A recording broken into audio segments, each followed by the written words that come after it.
Para mim não está aparecendo.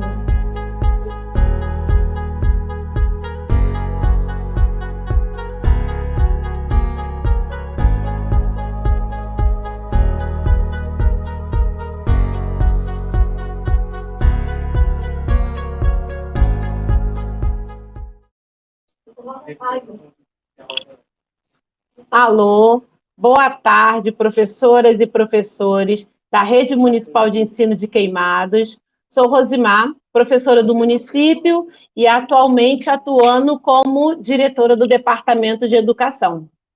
É um prazer, mais uma tarde de partilha, de aprendizado, conhecimento, algo tão necessário à educação pública. E aí eu gostaria de convidar para que assente, né, entre a sala virtual, a nossa equipe de educação especial, que vai estar trazendo esse momento de partilha. Nossa equipe de educação especial, professora Cristiane Kaiser, professor Leonardo, professora Adriana, professores da rede com ampla formação em educação especial, mas que entendem que mesmo com a formação que possuem, aprender é sempre necessário. Meus queridos, sejam muito bem-vindos. A palavra é de vocês.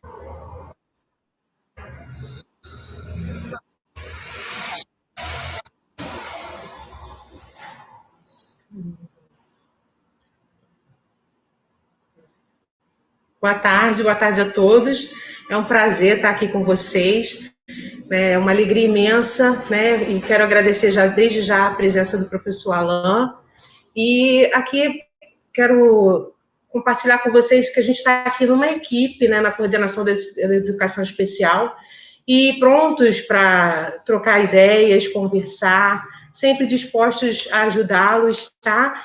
E apresentar a professora Adriana, que está com a gente, o professor Leonardo, que está com a gente na coordenação. Nós somos um grupo, estamos aí para ajudar, trocar experiência, aprender também com vocês. Tá? E que seja uma tarde boa para nós, com certeza já está sendo, tá? Passar para o professor Leonardo, a professora Adriana primeiro, para ela falar. Uma tarde especial, uma tarde de troca. Para quem não me conhece, eu sou a Adriana Santos e estou também nessa parceria para desenvolvermos essas propostas como educação inclusiva, e é um prazer estar aqui com vocês. Professor Léo. Boa tarde a todas e todos. É um prazer enorme estar aqui neste momento dialógico para conversarmos um pouquinho sobre culturas, práticas e políticas de educação especial. Hoje temos como convidado o professor Alain Damasceno, é professor do Instituto de Educação da Universidade Federal do Rio de Janeiro. Desde já eu quero agradecer o professor por estar conosco, por aceitar esse momento, né, de diálogo com a nossa rede. A lista de frequência do nosso encontro, ela vai ser colocada aí no chat ao longo da apresentação, e também as perguntas.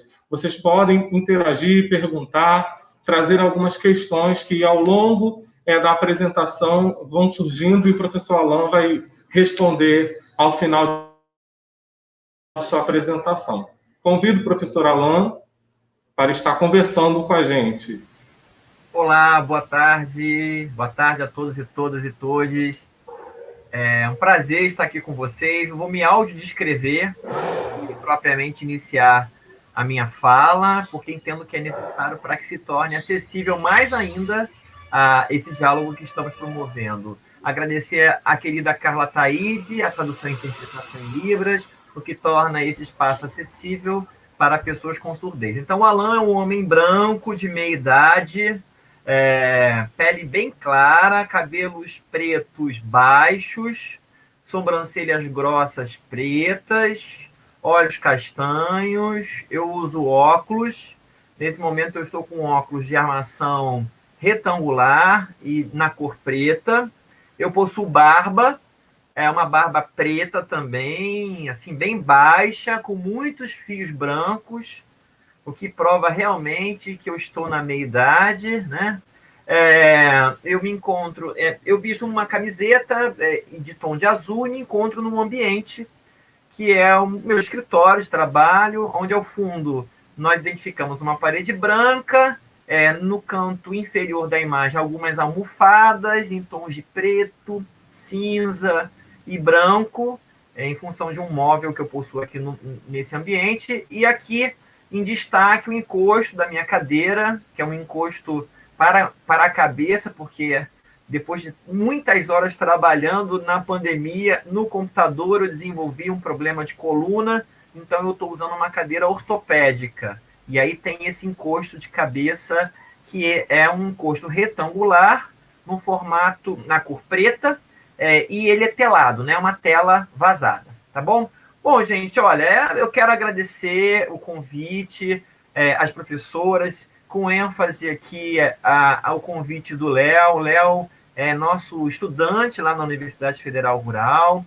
Se não me equivoco, ele cursa o doutorado conosco lá no programa de pós-graduação em Educação, Contextos Contemporâneos e Demandas Populares, o PPG-EDUC, da Universidade Federal Rural do Rio de Janeiro. E eu atuo nesse programa de pós-graduação numa linha de pesquisa que é Desigualdades Sociais e Políticas Educacionais. E a minha proposta de diálogo com vocês hoje é trazer algumas reflexões sobre culturas políticas e práticas de inclusão.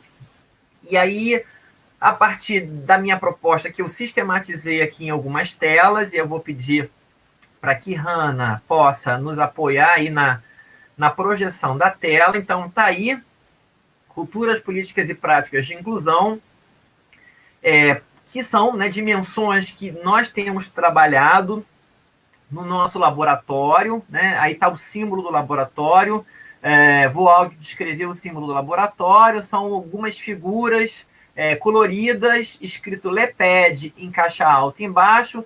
Nós temos um homem de Black Power, mas numa cadeira de rodas, nós temos uma bonequinha rosa, um bonequinho que lembra um indígena, mas com síndrome de Down, com traços, né, com a fenotipia da síndrome de Down, e nós temos um bonequinho azul com uma bengala, o que significa que é uma pessoa cega, tá? Temos o símbolo do masculino e do feminino na cor do arco-íris, o que significa que é um laboratório de estudos e pesquisas em educação, diversidade e inclusão.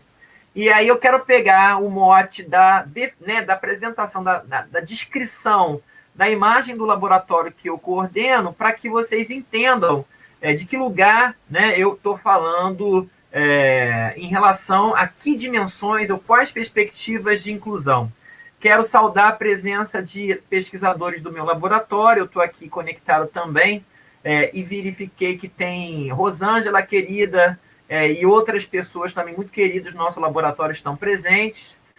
E a nossa intenção, então, é trazer algumas perspectivas, nossos entrelugares, entreolhares, ou seja, o que pensamos como praxis inclusiva, né? Nesse sentido, trazendo para o debate nossos resultados de investigações, de pesquisas, o que as pesquisas têm nos revelado. Então, eu vou pedir o apoio da Hanna. Pode passar a Hanna para a próxima tela. Eu acho que é a Hanna que está passando, se não me engano. Bom, e aí, para começar o nosso papo, né, que eu espero que vocês estejam aí com uma canequinha de café, bebendo um café e me ouvindo, para que vocês possam se sentir provocados e provocadas a trazer provocações, né, reflexões, problematizações aqui no chat. Bom, eu quero trazer alguns pressupostos que são fundamentais para entender de onde esse pesquisador fala. É fundamental que a gente tenha aqui algumas ideias iniciais para que vocês entendam que culturas políticas e práticas são essas, né? Primeiro, a gente traz a ideia de que inclusão é sinônimo de avanço civilizatório. Então, pensar em inclusão em tempos de extrema exclusão dentro de um sistema, né, de um modo de produção societário que é excludente, significa avançar em termos de civilidade. Esse é um elemento que a gente precisa construir e sedimentar como elemento basal do debate da inclusão. Inclusão é sinônimo de avanço, inclusão é sinônimo de progresso, inclusão é sinônimo de pensarmos de fato uma sociedade que acolhe e reconheça as diferenças humanas como constituintes da sua própria organização. Tá? Segundo elemento importante que eu quero trazer como pressuposto desse debate é que para nós, no nosso laboratório, há uma diferença entre estar junto e estar com. nesse sentido, a gente está trazendo para o nosso debate quase que um diálogo entre integrar e incluir. O integrar, que é, né, como se pensava inclusão nos anos de 1980, por aí do século passado, não tem muito tempo, né?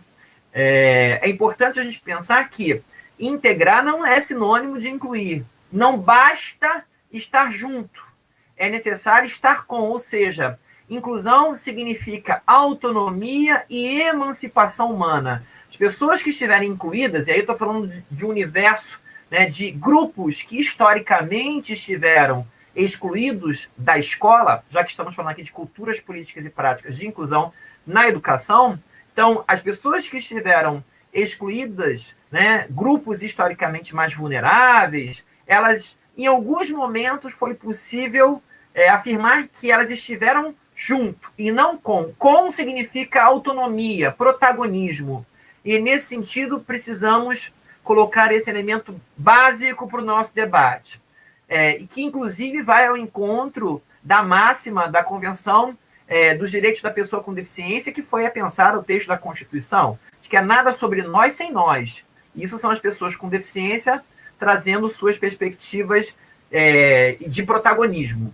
Um outro elemento importante para o nosso debate é que a gente precisa, e esse é um debate que, por exemplo, ontem no nosso grupo de pesquisa, nós travávamos uma intensa discussão sobre a escola contemporânea se institui a partir de modelos. E no nosso entendimento, nada mais regressivo do que modelos, porque modelos, a ideia de modelagem ou modelagem de pessoas, ela é absolutamente contrária à diversidade, à pluralidade.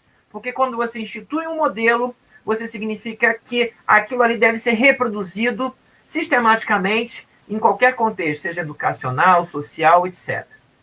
Nesse sentido, no nosso entendimento, a educação contemporânea ela deve contribuir para a superação dos modelos, sobretudo dos modelos educacionais, porque se estamos falando de diversidade e de pluralidade, precisamos reconhecer que as pessoas são diferentes e, por serem diferentes, possuem demandas também diferentes, sejam demandas da natureza da educação ou outras demandas, tá? Então, nós precisamos superar modelos. Não existem modelos na educação. O que existem são experiências inspiradoras, que aqui e acolá podem nos ajudar a construir as nossas. Porque uma educação para a experiência é uma educação emancipadora, não uma educação para a modelagem de pessoas. Um outro elemento importante para o nosso debate é que inclusão e educação, como eu prefiro, é um direito humano. Não dá para pensar culturas políticas e práticas de inclusão dissociado de um debate sobre a afirmação de direitos humanos. É importante destacar que, na literatura, se usa muito a expressão educação inclusiva. Eu tenho um pouco de resistência, até muita, confesso, com essa expressão, educação inclusiva. Porque, primeiro, que a educação por si só deveria ser inclusiva. Então, o inclusivo aí é um pleonasmo, né? Mas se a gente coloca o inclusivo depois da educação, a gente está qualificando o que está antes. Assim é a língua portuguesa. Então, o inclusivo está qualificando a educação. Se o inclusivo está qualificando a educação, eu estou afirmando que existe o contrário também, que existe uma educação que não é inclusiva. Bom, se a educação não é inclusiva, a gente já está ferindo princípios constitucionais, porque ele é um direito subjetivo, inalienável e intransferível. Todos nós temos direito à educação. Então, nesse sentido, a ideia de educação inclusiva, por si só, traz contradições. Então, prefiro a expressão inclusão em educação, entendendo inclusão como processo, e vou problematizar isso mais adiante. Bom, uma outra dimensão que eu acho que é importante para o nosso debate, ainda nesses pressupostos, educação especial e educação especializada não possuem o mesmo significado. O que eu quero dizer com isso? Eu sou absolutamente contrário à ideia de constituição de espaços segregados para atender diferentes subjetividades. Para mim, a riqueza da escola está exatamente na possibilidade do convívio entre as diferenças. Nós aprendemos mais e melhor, muitas pesquisas apontam isso, inclusive as minhas, quando nós temos diferentes subjetividades materializadas na sala de aula. Então, turmas homogêneas, as experiências interacionais, vygotskianamente falando, são menores do que aquelas que são enriquecidas pelas diferentes subjetividades. Então, nesse sentido, eu já trouxe um bom argumento, inclusive à luz da teoria vygotskiana, que a escola especial precisa ser superada. Agora, a escola especial, ela é um espaço de segregação, mas com isso, a educação especializada, ou como prefiro, a educação especial, não significa que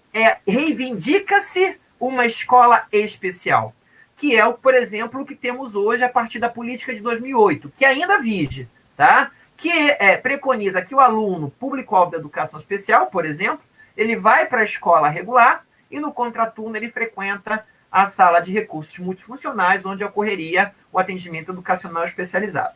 Então, esse tipo de atendimento, que é um atendimento da educação especial, não se confunde com a ideia de escola especial. Então, isso é importante que a gente tenha clareza. E parece que eu estou falando algo que é deveras conhecido, mas não é. Infelizmente, nós ainda temos salas de recursos configuradas em algumas redes como classes especiais. Os alunos não frequentam a classe regular, só frequentam o AE. Se só frequenta o AE, não é inclusão, não há inclusão ali, tá? Estou só problematizando aqui algo que me ocorreu. E é importante que a gente traga, por fim, como um pressuposto, que a educação especializada, ou como prefiram, a educação especial, ela não é substitutiva da educação básica.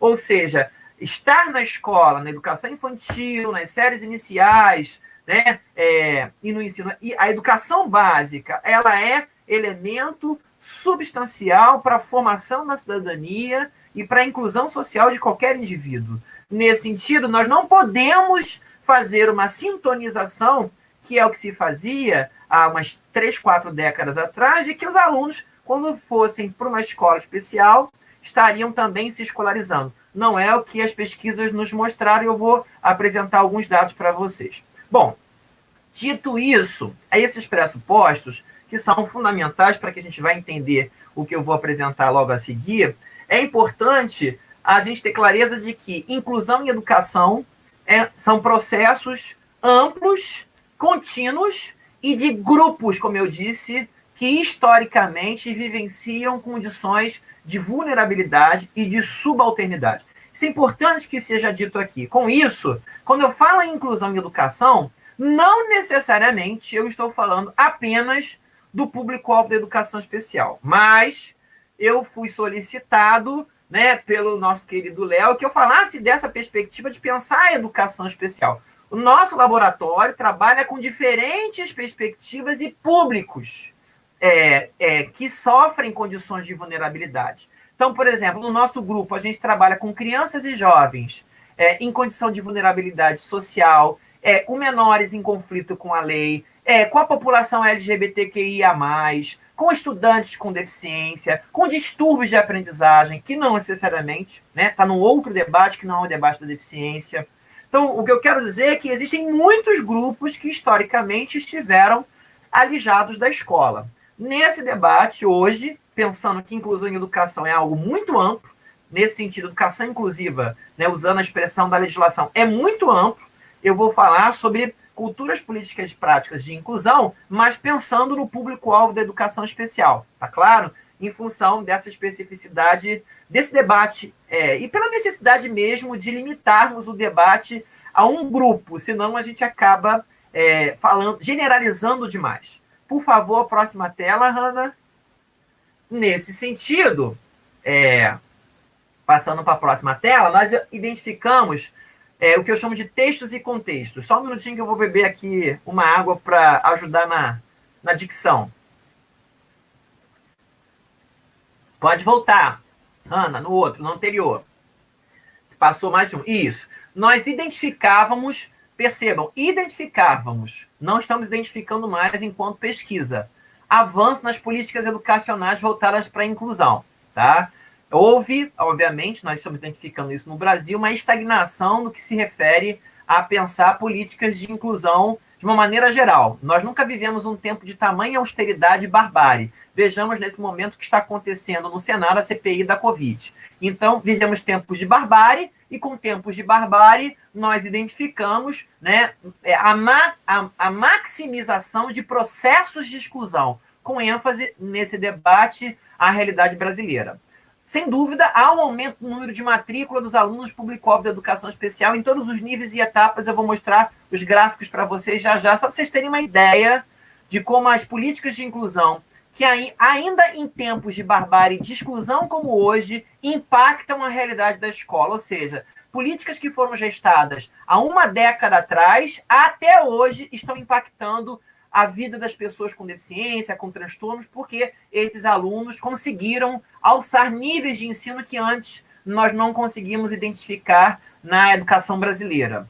Por fim, eu quero destacar que os processos de formação de professores, avaliação e organização do atendimento educacional especializado e os desafios que estão postos ao poder público na materialização dessas políticas têm apontado para a gente textos e contextos inclusivos. Por favor, próxima tela. Agora sim, nessa perspectiva, na próxima tela nós vamos identificar alguns destaques que têm sido utilizados, sobretudo por operadores do direito. Então, eu vivo sendo convidado para participar de debates junto ao Ministério Público. Existe, né, dentro do Ministério Público, uma promotoria de educação. Então, quando eu sou convidado pela galera do direito para dialogar sobre as políticas de inclusão voltadas para o público-alvo da educação especial, eu fico observando lá pelo promotor, pelo juiz, quais são os elementos jurídicos que eles têm utilizado para justificar, né, as propostas inclusivas que devem ser maximizadas e não reduzidas. E eu tenho observado que, de maneira geral, promotores, juízes utilizam como base estruturante para pensar inclusão em educação a Constituição da República, e aí vale a pena aqui destacar o artigo 208, no seu inciso 3º, que prevê o atendimento educacional especializado, e a única previsão que está na Constituinte sobre atendimento educacional especializado, e está muito claro que o atendimento educacional especializado não substitui a educação básica, reforçando o que eu falei anteriormente. A Lei de Diretrizes e Bases, no destaque o capítulo 5, que vai preconizar a educação especial, a primeira LDB, né, que traz um capítulo específico sobre educação especial, como modalidade de ensino, a Convenção sobre os Direitos das Pessoas com Deficiência, que é de 2006, e que garante, em caráter de lei, o direito das pessoas com deficiência à educação, a partir de um sistema educacional inclusivo. Isso é muito importante, porque essa convenção ela se tornou texto constitucional, é o primeiro tratado internacional que foi apensado à nossa Constituinte, e esse elemento é fundamental, porque deu status constitucional para essa convenção, e lá é muito clara a orientação. A orientação é inclusão, não é segregação. Está muito claro isso na convenção, e a gente tem que entender sobre legislação, porque podemos, de maneira dicotomizada, contraditória, agir de maneira ilegal. Então, a gente precisa, na educação, conhecer a legislação. E em 2015, nós tivemos o Estatuto da Pessoa com Deficiência, que instituiu a Lei Brasileira de Inclusão, e que também destaca o sistema educacional inclusivo em todos os níveis e modalidades. Bom, esses quatro dispositivos legais, a Constituição, a LDB, a Convenção dos Direitos da Pessoa com Deficiência e o Estatuto, têm sido hoje os dispositivos legais mais recorridos, mais acionados pela Justiça para justificar processos de inclusão, ou como está bem escrito aí na tela, sistema educacional inclusivo. Tá? Porque não pensem vocês que não existem movimentos de resistência para se voltar à escola especial. Tá? Por favor, pode passar a tela, querida Hanna. Bom, em 2008, nós tivemos a Política Nacional de Educação Especial, na perspectiva da educação inclusiva, e aí a gente está tendo muita clareza que educação especial e educação inclusiva não são a mesma coisa, tá claro? Porque a Política Nacional de Educação Especial, porque a educação especial é uma modalidade, E na perspectiva da educação inclusiva, que assim a legislação chama, né, de educação inclusiva, o que eu chamo de inclusão em educação, significa que é pensar a educação especial com todo mundo no mesmo espaço escolar. É isso que, traduzindo, significaria o título da política. Então, educação especial e educação inclusiva não são a mesma coisa. Educação especial é uma modalidade de ensino. E educação inclusiva é um princípio democratizador ou democratizante da escola e da educação. Nessa política, o que nós observamos? Né? A definição de diretrizes para o sistema de ensino com vistas ao estabelecimento de políticas públicas de educação inclusiva. Repito, expressão que a legislação usa com recorrência. Educação inclusiva. Essa política ela é um marco. Por quê? A partir desta política, nós identificamos, por mais que, como pesquisador, eu reconheça que a política precisa ser revisitada em alguns aspectos, precisa ser melhorada, mas eu não vou negligenciar os impactos positivos dessa política no que se refere à escolarização do público-alvo da educação especial. Essa política ela foi um marco, um divisor de águas na escolarização do público-alvo da educação especial no Brasil. Podemos avançar, Hanna, por favor. E aí, dentro dessa esteira que nós estamos vivendo, de retrocessos em todos os lugares desse país, há cerca de 2 anos e 5 meses, ou um pouquinho mais do que isso, talvez, nós observamos um movimento de revogação dessa política de 2008 e de implementação do Decreto 10.502 de 2020, chamado Política Nacional de Educação Especial, que foi considerada, né, esse decreto foi considerado pela comunidade científica um retrocesso. Ele foi construído de maneira não dialógica com a comunidade científica, nem com as entidades da sociedade civil organizada, nem com o Conselho Nacional de Defesa dos Direitos da Pessoa com Deficiência, ou seja, ele foi um decreto imposto à sociedade, sem nenhum debate com quem interessa, sobretudo as pessoas com deficiência. Afinal, um decreto de educação especial. Então, nada mais justo do que discutir educação especial com quem é público-alvo da modalidade. Nem isso foi feito. Com isso, nós percebemos aí algumas manifestações que eu trouxe da internet para vocês verem, de muitas pessoas, famílias, entidades que pediam que essa política, esse decreto fosse revogado. Pode passar, Hanna, para a próxima tela. O que nós precisamos observar? Que as pessoas com deficiência que não foram ouvidas começaram a se manifestar, inclusive nas redes sociais. Aí nós temos uma reportagem do UOL dizendo o seguinte: elas lutaram para estudar e são contra a medida que prioriza escola especial. Não sou eu, uma pessoa sem deficiência, que estou dizendo que sou contra a escola especial. É uma mulher com deficiência que estudou numa escola especial e sabe os limites desse tipo de escolarização, que eu não chamo nem de escolarização, eu chamo de institucionalização. Vejamos o filme Colegas, que vocês vão entender bem, né, a história daqueles três jovens com síndrome de Down que querem conhecer o mundo e que fogem de um espaço institucionalizado. Bom, aqui são algumas manifestações ainda da sociedade, das entidades contrárias a esse decreto 10.502. Por favor, próxima tela, Hanna. Nesse sentido, ainda nessa perspectiva, nós temos aí, né, uma manifestação, se não me equivoco, do Conselho Federal de Psicologia e outra da ABPE, Associação Brasileira de Pesquisadores de Educação Especial, junto com a ANPED. Eu faço parte desse colegiado de pesquisadores da ABPE e nós constituímos uma nota que assinamos junto com a ANPED, a Associação Nacional de Pesquisa e Pós-Graduação em Educação, contrários ao decreto. Por favor, próxima tela. Aí, em função de toda essa mobilização social, né, das sociedades científicas, associações científicas, das entidades representativas, ONGs, OCIPs, de pessoas com deficiência, enfim, após essa ampla manifestação, o que nós observamos aqui, eu trago uma reportagem muito interessante de um professor da USP, da área do direito, que também sinalizava nesse decreto aspectos jurídicos, que é uma área, né, que não é a nossa, nós somos da educação, a gente lê a legislação com um olhar que é diferente de quem é formado no direito.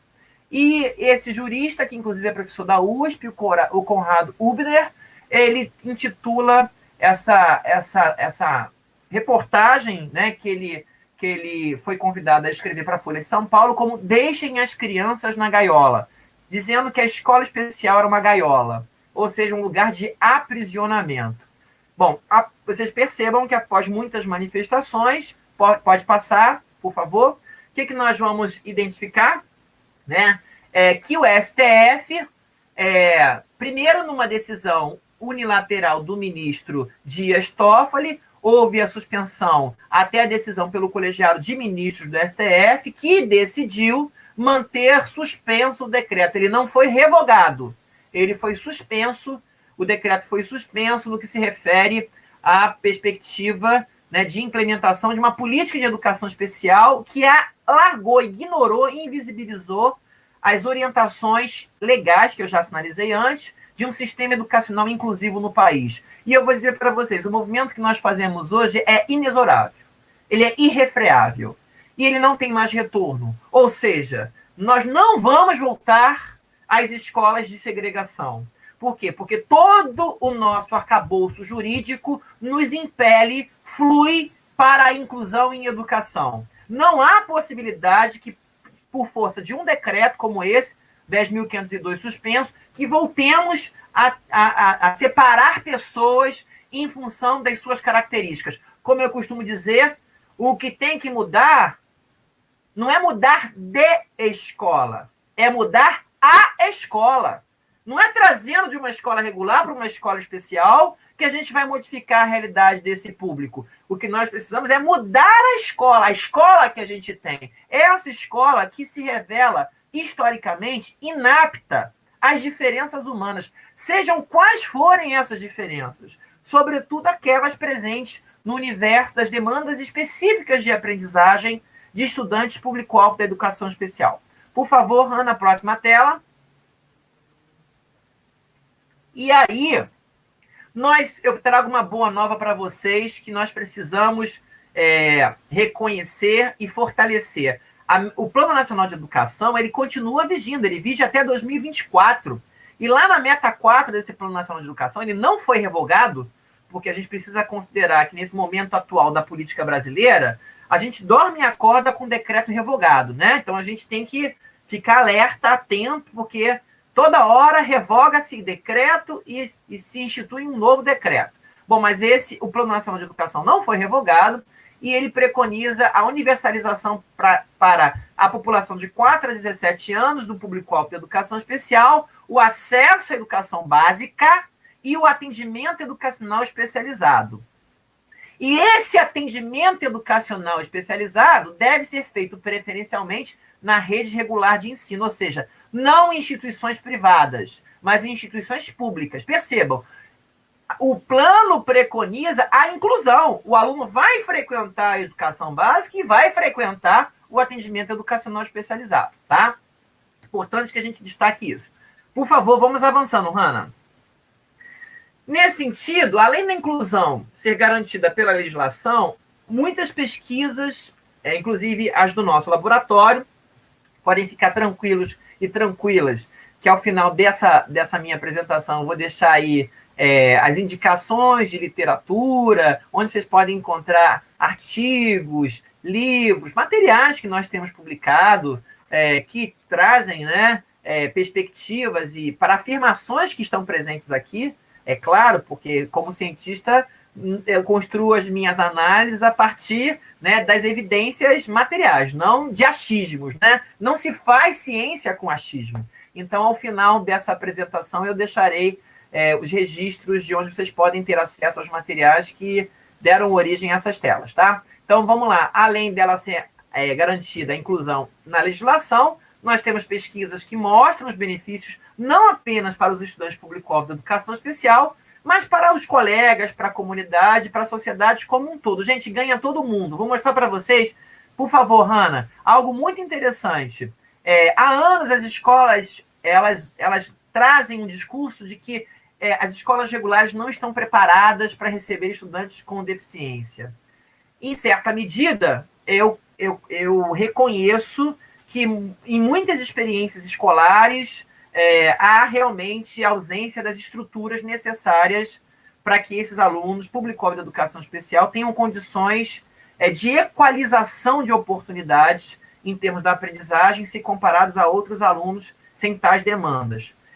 Mas, inegavelmente e contraditoriamente, apesar de nós não termos, a realidade educacional e escolar que desejamos, contraditoriamente, essa escola tem acolhido as diferentes pessoas com as suas subjetividades. Vou mostrar isso para vocês nos gráficos. Por favor, Hanna, aí nós temos um gráfico que vai mostrar como o número de matrículas dos alunos público-alvo da educação especial cresceu nos anos de 2016 a 2020. É importante destacar que no ano de 2016 nós tivemos um golpe à democracia. E essa é a minha posição política. Um golpe à democracia quando foi destituída do poder uma presidente democraticamente eleita pelo seu povo e que nós sabemos e reconhecemos cujo processo de impeachment foi absolutamente questionável, inclusive por organismos internacionais em relação a essa dimensão. Vejamos o documentário Democracia em Vertigem, que nós teremos os bastidores desse golpe à democracia. Bom, em 2016 nós tivemos o impeachment da presidente Dilma, 2017 e 2018 nós tivemos aí um outro governo, o governo do seu vice-presidente, e aí começa em 2019 o governo atual, né? É isso mesmo, em 2022 nós teremos a eleição. Percebam que mesmo com todo o caos que nós estamos vivendo do ponto de vista político e governamental no Brasil, se manteve uma curva ascendente o crescimento do número de matrículas desses alunos nas redes de ensino. Por quê? Porque a inclusão não foi construída de maneira irresponsável. As estruturas foram criadas nas últimas décadas para que esses alunos conseguissem se escolarizar e, nesse sentido, avançar nas etapas da escolarização. No próximo gráfico, por favor, nós vamos observar que há um aumento do número de matrículas em todas as colunas, na educação infantil, no ensino fundamental, no ensino médio, na educação profissional e na EJA. O que eu quero dizer com isso? Que as matrículas vêm crescendo nos últimos anos. Alan, vocês devem estar falando, mas crescimento do número de matrícula é uma coisa. Outra coisa é se esses alunos estão aprendendo, que é onde eu vou chegar já já. É uma outra discussão. Daí, culturas políticas e práticas. No meu entendimento, para pensar as práticas, precisamos pensar outros sentidos e significados. Por isso que não dá para ir para a prática dissociada da cultura e da política. Próxima tela, por favor. Nessa próxima tela, nós vamos observar que, majoritariamente, os alunos estão incluídos em classe comum sem o atendimento educacional especializado. Ainda que eu considere que nem todo aluno público-alvo de educação especial vai demandar o serviço do atendimento educacional especializado, nós aqui identificamos um problema grave no Brasil. O problema é a política de 2008 não se operacionalizou na sua totalidade no território nacional.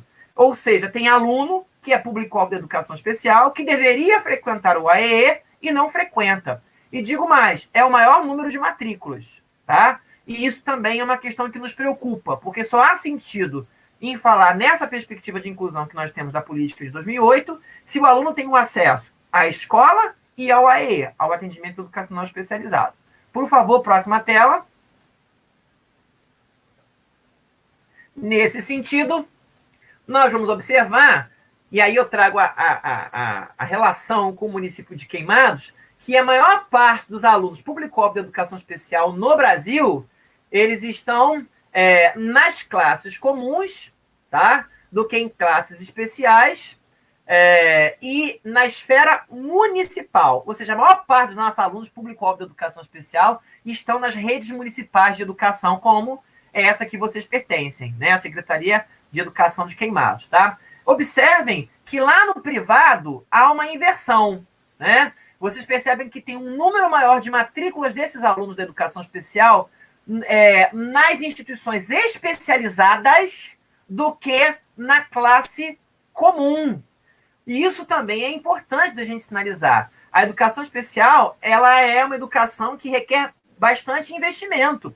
E escola especial privada, de maneira geral, no Brasil, pela própria história da organização da modalidade, são instituições consideradas instituições filantrópicas que recebem dinheiro público para atender alunos com deficiência segregadamente. Então, a gente precisa entender que o Decreto 10.502, com esse dado aqui que eu estou trazendo do MEC, esse dado não é meu, esse dado é do MEC, mostra para a gente que existem interesses pelo retorno dos alunos público-alvo da educação especial para as escolas especiais, porque as escolas especiais, em sua maioria, instituições privadas, recebem dinheiro público para fazer atendimento. Tá claro? Com isso, deixamos de investir na escola pública, que é onde, de fato, precisamos investir o dinheiro, né, que é oriundo dos nossos impostos. Né? Os impostos têm que ir para a escola pública, para melhorar a escola pública, para qualificar o professor da escola pública, para dar melhor salário para o professor e etc. Por favor, próxima tela, Hanna. Com isso, eu quero dizer para vocês o seguinte: vivemos hoje cenários que se agigantam, cortes significativos de recursos, uma escalada autoritária que nós estamos vivendo na educação, né? Que eu não vou nem aqui pormenorizar, mas basta que vocês abram, né, o Facebook ou enfim, ou um jornal da vida como o Globo, a Folha de São Paulo, para vocês observarem a escalada de autoritarismo que vivemos hoje no país. Hoje ainda estamos assolados por um fantasma chamado homeschooling, educação domiciliar, que que esses alunos, por exemplo, da educação especial, poderiam se escolarizar em casa. Olha só, gente, a loucura que é isso. Né? Se nós sabemos que a escola ela é potencializadora das aprendizagens nessa mutualidade dos encontros, por que pegar esses alunos e isolá-los no ambiente familiar? Voltamos à perspectiva dos anos 70, onde as famílias escondiam pessoas com deficiência e não levavam para a escola, até porque as escolas também não atendiam. E ataques ao Fundeb. Isso, indubitavelmente, temos identificado no cenário contemporâneo. Como pensar inclusão diante desse cenário social brasileiro de caos, completo caos que se instalou na realidade do nosso país? Por favor, próxima tela. Nesse sentido, ainda para agravar, veio a pandemia. A pandemia ampliou as desigualdades sociais no Brasil. Não sou eu que estou apontando isso, são estudos, né? Diversos estudos, como as desigualdades no Brasil se agigantaram. Indubitavelmente, há uma necropolítica em curso no nosso país. Vejamos o movimento de abertura de escolas sem a vacinação dos profissionais da educação. Eu tenho sempre recebido notícias aqui de amigos que trabalharam comigo na educação básica e que morreram. Morreram de quê? Covid, mas estavam nas escolas trabalhando. Então, ou seja, nós temos hoje elementos, aí a CPI da Covid, nesse momento sendo realizada, de que nós temos uma necropolítica no Brasil. Passamos a conviver com propostas de ensino que estão cada vez mais nos tensionando e sobrecarregando. Uma hora é ensino remoto, outra é ensino híbrido, ensino à distância, semipresencial, e o professor tendo que lidar com todas essas tarefas, multidimensões, multifuncionalidades, e com os seus próprios recursos. E isso é mais importante que seja dito, com os seus recursos, porque não foi até agora destinado recursos governamentais para apoiar os professores na realização das suas atividades laborais em suas residências, né? Para quem está, por exemplo, no ensino remoto. E, sem dúvida nenhuma, existem impactos no processo de escolarização dos alunos público-alvo da educação especial. Inúmeros. Vamos adiante. Aí eu trago alguns apontamentos de pesquisa, tá? Por favor, nas próximas telas. Aí eu trago para vocês um material que foi traduzido para o português pela professora Mônica Pereira dos Santos, da UFRJ, coordenadora do LAPA, de Laboratório de Participação, de Apoio à Participação, aprendizagem, desenvolvimento e inclusão, o índex para a inclusão. Esse material é um material riquíssimo.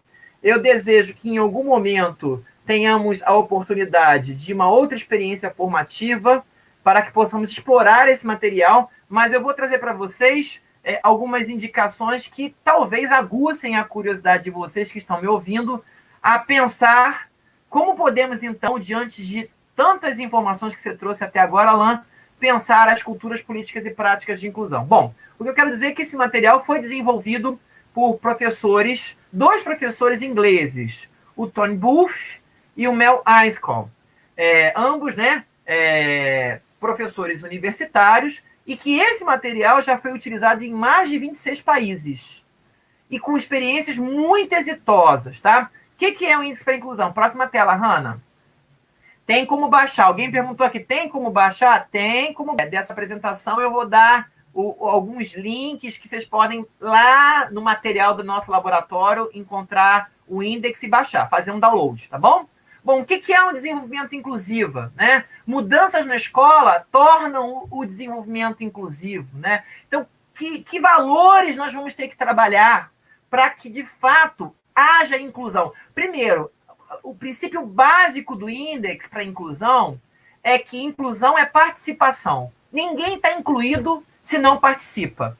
Porque, para estar incluído, tem que estar participando. Então, esse é o princípio básico, né, do índice. Participação, que implica aprendizagem, envolvimento com a tarefa, trabalho colaborativo, a realização de escolhas, ou seja, num plano mais profundo, segundo o Tony Booth e o Mel Eiskell, significa, tem a ver com ser reconhecido e aceito por nós mesmos. E aí nós temos alguns dos valores que estão presentes no desenvolvimento inclusivo. Próximo. O que eu quero destacar é que essa não é uma experiência da Inglaterra que nós estamos importando como modelo para o Brasil. O índice não é digamos, um referencial para identificação de aspectos de inclusão na escola. Ele não é um checklist, não é. O índice é um material que ajuda a escola a pensar 3 dimensões que, segundo esses autores, são fundamentais para que, de fato, a inclusão aconteça. Pensar a cultura da escola, a política da escola e as práticas da escola, de maneira indissociada. Na ideia deles, não dá para pensar, um professor não promove práticas de exclusão porque ele quer. Ele promove práticas de exclusão porque talvez ele não conheça práticas inclusivas. Talvez para ele o sentido da inclusão não tenha valor nenhum. E por que não tem valor? Vamos discutir por que não tem valor. Se essa pessoa tem a oportunidade de refletir que ninguém está imune, por exemplo, a ser excluído, quem sabe ela não consegue pensar a sua própria condição de educador, de educadora, e, refletindo sobre a sua prática, modificá-la. Ou seja, o índice, ele é um elemento contínuo de provocação. Ele vai nos provocar o tempo inteiro sobre processos de inclusão na escola. Bom, inclusão em educação vai envolver colocar valores em ação, ver cada vida e cada morte como tendo o mesmo valor. Aí tem uma série de indicações que o índice traz para a gente, que são fundamentais para pensar em inclusão. A gente acha que inclusão é algo simples. Não. Inclusão é multidimensional, multifatorial. Essas 2 dimensões precisam estar presentes no nosso debate. Ela envolve uma série de fatores e implica uma série de mudanças de dimensões. Aí ele aponta algumas: ligar a educação à realidade locais, aprender com a redução das barreiras, ver as diferenças entre crianças e adultos como um recurso para a aprendizagem. Inclusão significa um novo olhar, um ressignificar do olhar para a escola que temos, freirianamente, para a escola que queremos. Próxima tela, por favor, Hannah. Nesse sentido, quais são as dimensões que estão em debate no índice? Produzindo políticas de inclusão, desenvolvendo práticas de inclusão, mas sedimentados numa cultura de inclusão. Essas dimensões, elas dialogam continuamente. E o índex vai se organizar textualmente, o material, nessas 3 dimensões: as dimensões das culturas, as dimensões das políticas e as dimensões das práticas. É importante destacar que quando a gente pensa o índex na realidade de uma escola, os fatores de culturas políticas e práticas não são só os endógenos, tem os exógenos também. Ou seja, se a gente está numa sociedade cuja exclusão é um valor sedimentado, isso vai trazer impactos para a cultura da escola. É óbvio. Se a gente está numa sociedade, por exemplo, homofóbica, é bastante razoável que a homofobia se materialize dentro da escola, que está inserida numa sociedade homofóbica. Ou seja, o que a gente precisa pensar é que culturas políticas e práticas não se olham apenas para a escola. Tem que olhar endogenamente e exogenamente, para fora da escola. Que forças atuam sobre a escola de maneira a determiná-la? Essas são dimensões importantes para o nosso debate. Por favor, próxima tela, Hanna. Eu não sei quanto tempo eu tenho, porque eu já comecei com um pouquinho de atraso. Depois vocês me sinalizam aí se eu tenho mais tempo, 10 minutos, talvez.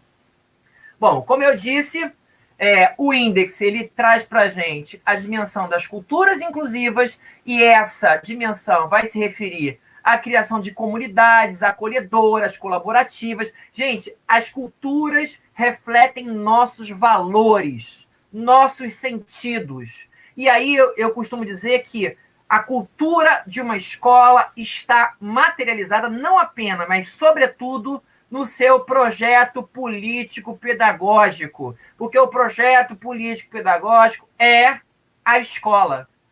Nesse sentido, quando a gente tem uma realidade escolar onde as escolas não têm PPP, ou quando o PPP existe, ele é apenas um documento, né, que não funciona como uma bússola na realização do trabalho da escola, obviamente, nós identificaremos uma cultura, indubitavelmente, de exclusão, né? Materialização de atitudes discriminatórias e da cultura de exclusão. Tá?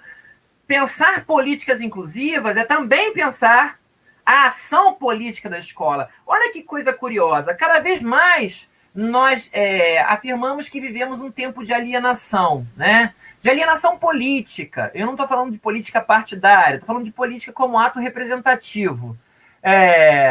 Enfim, nessa direção de pensar a política como uma dimensão representativa, nós nos surpreendemos, por exemplo, com manifestações que nos causam muito espanto para nós, educadores e educadoras, como, por exemplo, o retorno da ditadura, né? A destituição do STF, que é, né, o guardião da Constituinte. Nós temos... Aí a gente pergunta, gente, onde é que...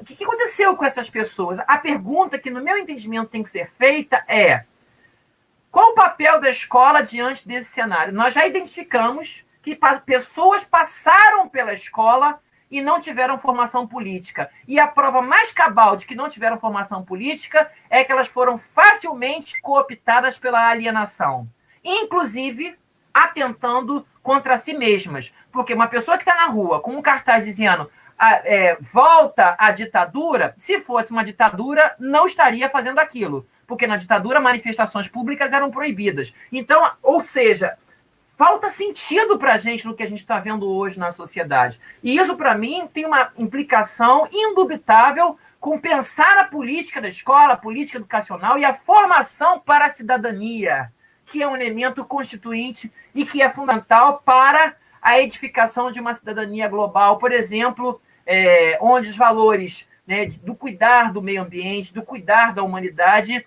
são inegociáveis. Percebamos agora a dimensão das práticas. Eu conversava com o Léo oportunamente que acho muito importante o debate sobre práticas de inclusão, mas a prática da inclusão dissociada desses valores que são as culturas e das políticas, que pode ser a ação política docente, a ação política da escola, a ação política da secretaria, as diferentes dimensões da ação política. Só olhar prática pela prática, no meu entendimento, assim como no do Tony Booth e do Mel Weisskopf, esteriliza o debate, não nos permite avançar. Por quê? Porque em algum momento essas práticas elas acabam se inoculando. Elas se inoculam porque, à medida em que a sociedade se transforma, outras culturas... Vivemos agora a cultura das tecnologias. Nós estamos vivendo, né, hibridizações de culturas. Se a gente começa a olhar a prática pela prática, sem entender o contexto de produção dessas práticas e o contexto de aplicação dessas práticas, elas se inoculam. Então, nesse sentido, só há sentido em pensar no desenvolvimento de práticas inclusivas se a gente consegue desenvolver o que se ensina e o que se aprende, como se ensina e como se aprende, de forma a refletir valores e políticas inclusivas. Por favor, próxima tela. E aí eu trago para vocês um avanço naquela discussão que eu apresentei há pouco do triângulo, culturas, políticas e práticas. A professora Mônica Pereira dos Santos, lá da Faculdade de Educação da UFRJ, no âmbito do seu laboratório, ela desenvolveu uma chamada perspectiva homilética, que é, no nosso entendimento, no meu e no dela, sobretudo dela, que é autora, um avanço em relação à dimensão das culturas, políticas e práticas que o índice traz para a gente.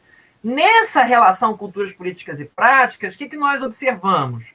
Né? Que só as culturas, políticas e práticas, por si só, não explicam a realidade brasileira. Gente, a realidade brasileira é muito complexa. A realidade brasileira traz tantas tensões e contradições que só culturas, políticas e práticas não nos permitiram, a mim e a Mônica, entender esse movimento processual da inclusão. E aí a professora Mônica traz a liga para as culturas, políticas e práticas, né? Que é a dialeticidade e a complexidade, que eu vou explicar mais adiante. Por favor. Nesse sentido, né? Então, por meio dos seus estudos, a Mônica Pereira dos Santos vem apontando, né, que a inclusão é um processo dialético, e aí ela vai usar o conceito de dialética em Lukács, porque se desenvolve infinitamente a partir da relação complementar e, ao mesmo tempo, contraditório existente entre os processos de inclusão e exclusão. Na nossa perspectiva, inclusão e exclusão constituem um corpo único. O que eu quero dizer com isso? Quando nós lutamos por princípios inclusivos, estamos nos contrapondo a exclusões que já existem. Então, inclusão e exclusão, me permitam usar a metáfora, são faces de uma mesma moeda. Então, não dá para pensar a inclusão dissociada da exclusão, assim como, na nossa perspectiva, não dá para atingir a minha escola é inclusiva, como se a escola fosse imune. Vamos lá, aplicamos a vacina a processos de exclusão. Não! Os processos de exclusão estão muito além da escola. E, por exemplo, na sociedade. E na sociedade interferem nas dimensões do trabalho escolar. Então é importante que a gente traga a dialeticidade para entender essa realidade brasileira.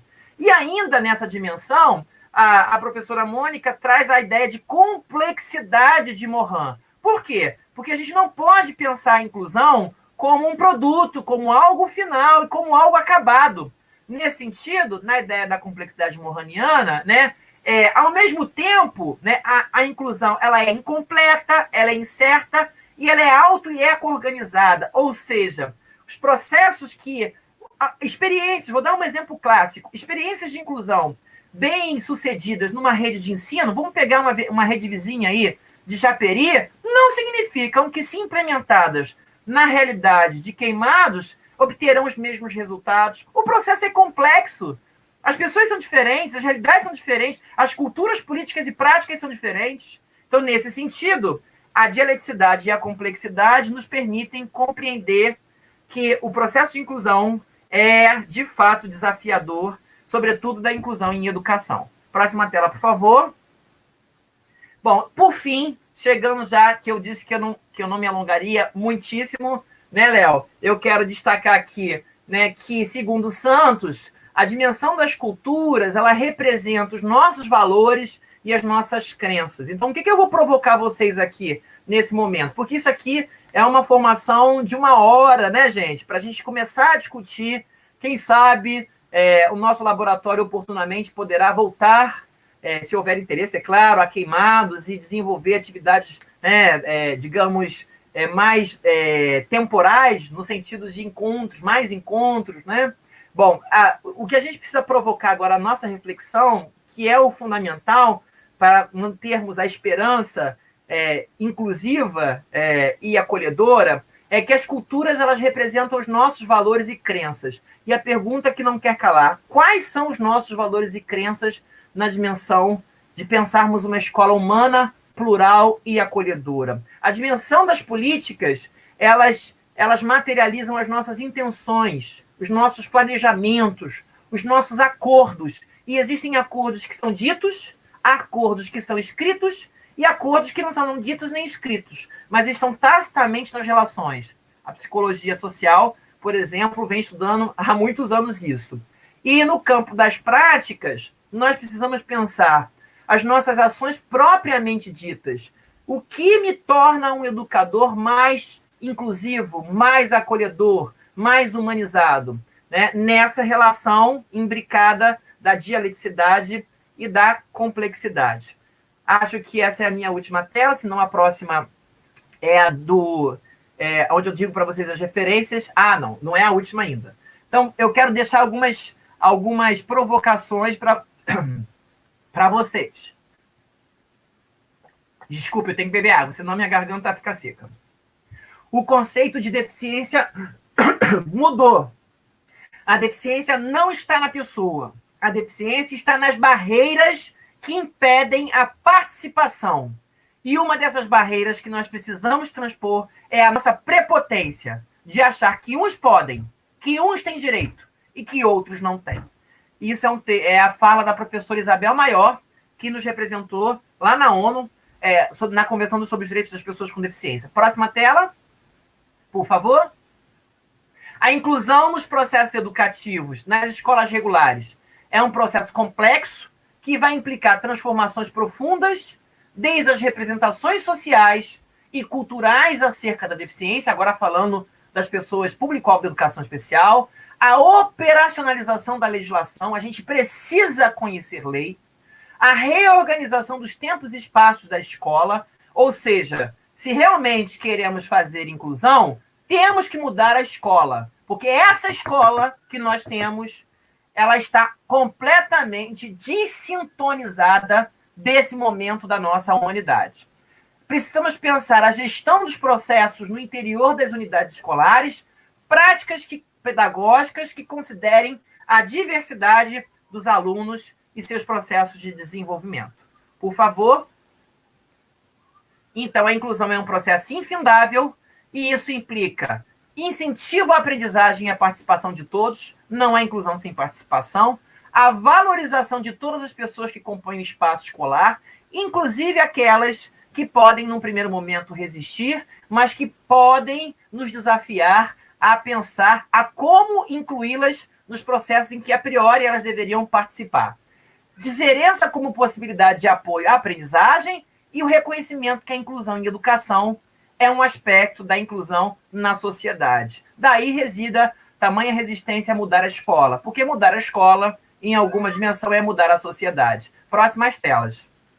Acho que agora acabou, sim. Gratidão. Tá aí ó, o nosso site, tem o nosso e-mail, tem o nosso Facebook, o nosso Instagram, tem a nossa conta do YouTube, acessem lá. Tem uma entrevista com o professor Tony Booth, que foi um dos construtores do Index que eu apresentei para vocês, que eu espero, numa outra ocasião, voltar para utilizar o Index com vocês. E no nosso site, www.leped-ufrrj.com.br, lá na aba materiais, vocês vão encontrar muitas legislações, livros, enfim, muitos materiais, teses, dissertações, e dentre esses materiais vocês vão encontrar o Index para inclusão, para que vocês façam um download, tá bom? É isso! Léo tá por aí?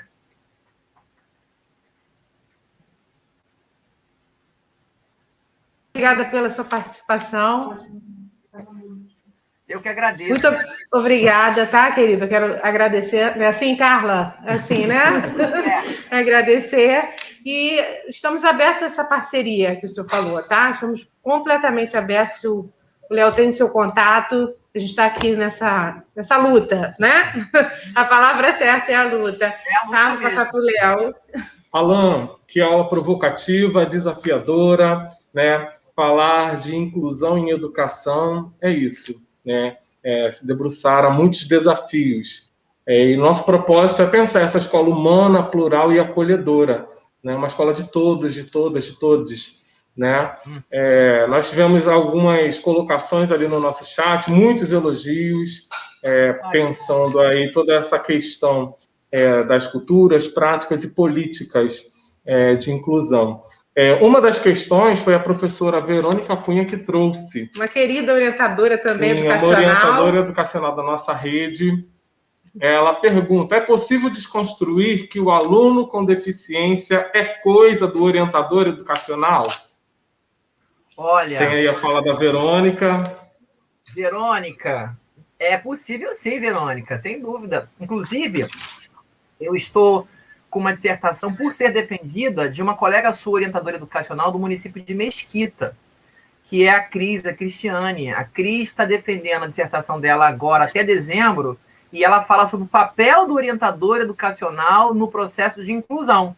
Então, nessa pesquisa, a gente tem pistas de que o processo de inclusão, né, é uma responsabilidade de todos da escola, né? Assim como acontece com o orientador, eu também sou orientador educacional, atuei como orientador educacional antes de me tornar professor na universidade.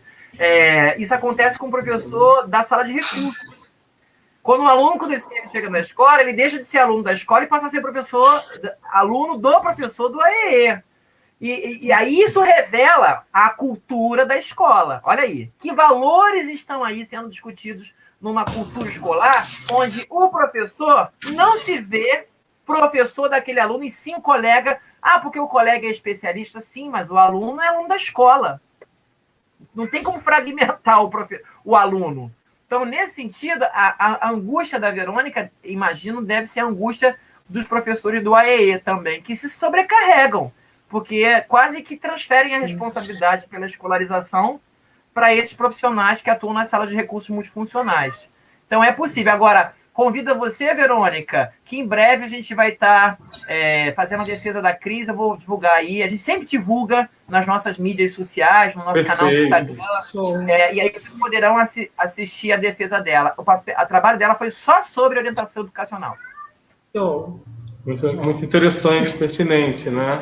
Para o nosso panorama enquanto rede. E em nome da equipe, né, eu quero agradecer mais uma vez também e dizer que as suas ponderações, elas estão assim, estão no foco também da equipe, de repensar, esse minimizar dessas barreiras, né? Não só arquitetônicas, mas também atitudinais, e essa parceria excelente que a gente está montando, organizando também com você, de repensar essa sala de recursos, não como um reforço escolar, mas como esse suporte. Nós aqui também temos os nossos cuidadores, que também dão esse suporte para a educação especial, uma vez que a escola pública realmente está recebendo muitos alunos com muitas especificidades, não somente o deficiente intelectual, os alunos TEA, né, os alunos com TEA, alunos Down, com deficiências múltiplas, e é esse desafio realmente importante. E eu quero destacar a sua fala em relação ao PPP, ao Projeto Político-Pedagógico, que precisa abarcar justamente isso, projetos com práticas inclusivas, projetos com esse olhar de receber, né? Então, é muito importante. Então, acho que fechou com chave de ouro, sim, né, gente? Eu quero aproveitar e fazer um merchan, se você me permitir. Eu lancei um livro em dezembro de dezembro agora, a segunda edição, porque a primeira se esgotou. Foi o primeiro livro. A Raquel aí, Batalha, querida.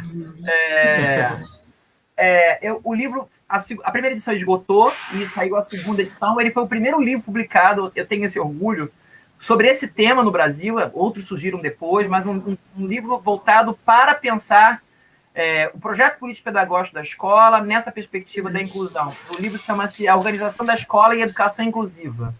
Ele está à venda no site da editora CRV. Então, só botar no Google, editora CRV, vai lá, livros, educação, está lá à venda. É um livro que se tornou uma referência. Por quê? porque na pesquisa de doutorado, que deu origem a esse livro, eu pesquisei o PPP da escola. E percebi que o PPP tem sido um dos maiores entraves à organização de culturas políticas e práticas de inclusão. Perfeito. Ô, Alan, diante deste movimento, deste panorama, você poderia falar um pouquinho sobre reflexões de inclusão em educação nesse ensino remoto, que é o que nós estamos vivenciando na rede, por exemplo? Pois é difícil de você pensar. Eu, inclusive, fui convidada para falar sobre isso na FEBEF agora, recentemente. Foi esses dias aí que eu dei uma palestra lá com a Flávia Faisal, queridíssima Flávia Faisal. E, assim, é difícil pensar porque, assim, se a gente pensar em inclusão, né, todos esses processos que nós estamos vivendo, eles, em alguma dimensão, apontam. É a história da complexidade, da dialeticidade, da inclusão lá, da perspectiva homilética. Apontam possibilidades de incluir, mas também de excluir. Então, assim, sim, uma das coisas que eu considero mais importantes para pensar a inclusão do público-alvo da educação especial nessa lógica de ensino remoto é a acessibilidade. E o que eu tenho observado é que a acessibilidade inexiste para muitos desses estudantes público-alvo da educação especial. Então, assim, o que se faz são atividades à distância, materiais que são enviados impressos, etc., que eu não sei, sinceramente, eu não sei como é que é feito a supervisão, o acompanhamento disso pelas redes. Até porque, no meio de uma pandemia, a nossa meta é sobreviver, né, Léo? Se a gente sair vivo, são 400 e tantos mil mortos. Então, se a gente já sair vivo, a gente já saiu na vantagem. Então, assim... Uma vitória. Desse cenário de necropolítica, se a gente sobreviveu, é a nossa resistência sobreviver. Então, assim, eu confesso a você que eu tenho um pouco de limites. Agora, eu não sou um cara muito, digamos... extremista no que se refere dualista, melhor dizendo, dualista. Eu vejo o ensino remoto como algo muito ruim. Eu vejo, nesse momento, eu vou me inspirar no José Pacheco, que é um pensador, né, um educador que eu gosto muito e que tem me ajudado muito a pensar questões da inclusão. Eu vejo, se a gente consegue identificar que os desafios são oportunidades, a gente reconfigura os problemas. Então, eu acho que se a gente olha para esse momento e a gente começa a pensar alternativas. Agora, pensar alternativas, Léo, não é fazer do remoto o que a gente fazia no presencial. Perfeito. Eu acho que se a gente faz no remoto o que a gente fazia no presencial, eu tenho aqui um de 14 anos que nesse momento está aqui em casa, meu filho, no cômodo ao lado, que não assiste a aula. E quando ele assiste, ele está dormindo. Por quê? Porque usou-se a ferramenta, mas se usou-se a ferramenta que é a internet, reproduzindo a aula chata que era no presencial. Aí, cara, aí é despotencializar a ferramenta. O que torna uma aula mais interessante não é o uso da ferramenta, mas a ferramenta pode revolucionar uma aula. E eu acho que é desse lugar que a gente tem que pensar a educação especial. No nosso grupo de pesquisa, por exemplo, se vocês acessarem o canal do YouTube, nós produzimos muitos conteúdos, vídeos, para as famílias, para manter as pessoas com deficiência, estudantes, com transtornos, com deficiência intelectual, com o que fosse, ativos durante a pandemia. Mas lá no ambiente, coisas com ludoterapia, com musicoterapia, nós usamos várias estratégias. Agora, se você quer pegar um aluno com deficiência, colocar na frente da tela de um celular ou de um computador e ele ter a mesma atenção que ele teria lá no presencial, isso não vai funcionar. E me parece que é isso que tem sido feito, não só com a educação especial, mas como com a educação como um todo. Aí, de fato, a educação falha, né? Perfeito. E o laboratório de vocês se debruçam em reflexões acerca da educação de jovens e adultos? Nós temos alguns professores, alguns orientadores que participaram do nosso encontro hoje. E aí, existe algum pensamento acerca desse público, desta modalidade? Na verdade, tem. Na verdade, nós temos no nosso laboratório 3 núcleos, né, de investigação, né? Que aquilo que eu falei, inclusão é muita coisa. Então, a gente tem um núcleo que trabalha com crianças e jovens em vulnerabilidade social, incluídos nesses os menores em conflito com a lei, né? Crianças e jovens em conflito com a lei. Nós temos um outro grupo que é coordenado pelo professor Aureliano, que trabalha com a diversidade sexual e de gênero, nessa perspectiva, inclusive, da interseccionalidade, pegando deficiência, gênero, sexualidade, tá? Na interseccionalidade, tá? E nós temos o núcleo que eu coordeno, que é o núcleo de demandas específicas de aprendizagem. E quando eu falo de demandas específicas de aprendizagem, eu não estou falando restritivamente do público-alvo da educação especial, porque os alunos da EJA, por exemplo, e eu fui professor da EJA, tá? 10 anos, antes de ir para a universidade. Os alunos da EJA, por si só, em função da distorção idade-série, já apresentam dificuldades inúmeras. E a gente precisa pensar a educação dos jovens e adultos desse lugar da educação dos jovens e adultos. Esse é o desafio. Né? E não importar modelos, que é isso que a gente quer fazer. A gente quer importar modelos o tempo inteiro, até na EJA. E aí, quando eu estudei no nosso grupo, os estudos que nós temos no nosso grupo na EJA são na interseção com a deficiência. Então, por exemplo, uma professora que inclusive está presente aqui, a Rosângela, no nosso debate, ela fez uma pesquisa com alunos público-alvo da educação especial na EJA. Então, é uma pesquisa de interface entre modalidades. EJA com educação especial, tá? Mas a EJA sozinho, no nosso programa lá de pós-graduação, nós temos grandes nomes. Um deles é a professora Sandra. A professora Sandra Salles era uma das grandes estudiosas sobre educação dos jovens e adultos, lá no PPG Educ. Então, por mais que o meu laboratório não pesquise só a EJA, né, a gente pesquisa a EJA com educação especial, no PPG Educ da Rural, existem pesquisadores que trabalham com o tema, tá bom? Perfeito. Mais alguma coisa? Alan, nós gostaríamos de te agradecer em nome da CEMED Queimados. As portas estão abertas, tá? Nós gostaríamos de te entregar um trabalho de uma das nossas implementadoras da rede, é uma articuladora de leitura, Sandra Remígio, tá? Poemas Pretos. Que legal! Tá? Para sua leitura, legal. Tá bom? Ele vai chegar até você. E que possamos estreitar esses laços e continuar a nossa caminhada junto com o LEPED, junto com o professor Alan, pensando essa inclusão em educação. Obrigada, professor.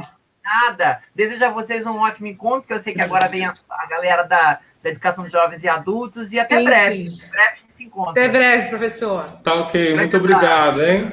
É isso, tamo junto. Um abraço. Um abraço.